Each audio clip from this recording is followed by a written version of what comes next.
There are a couple of must-dos when you visit Grand Cayman, and this tour checks off all of them.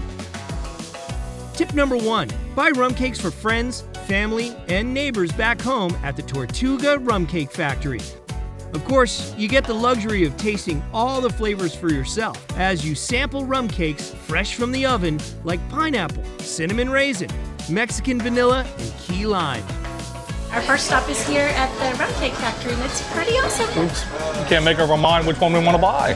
We'll probably buy one of each. Carnival, with that partnership, we really do have a good relationship and understanding to try to uplift the level of customer service and also provide a different avenue for our guests. Rule number 2, snap a picture in front of the famous blowholes. Insider tip, you are entering a splash zone. Rule number 3, pick up some handmade artisan crafts like homemade soaps created with local ingredients like coconut, orange zest, and rum, which smells so good you want to almost take a bite.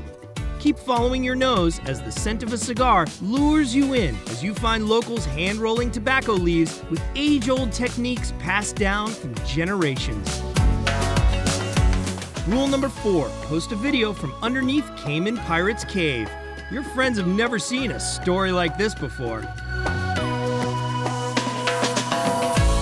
Rule number 5, eat local food in Town. At this little beach shack, the menu is different each day and centered around local specialties like jerk chicken, daily caught seafood stewed in spices with fresh squeezed local juices. Take a walk around the garden while your food is being prepared and let the ocean breeze lull you right into your happy place. Me being a local and being born and raised here, I can share information with some of my guests that may not be available to them on other search tools, highlight some of the key elements of what it is to be truly Cayman kind. Today's agenda? Trigger that FOMO in all your friends.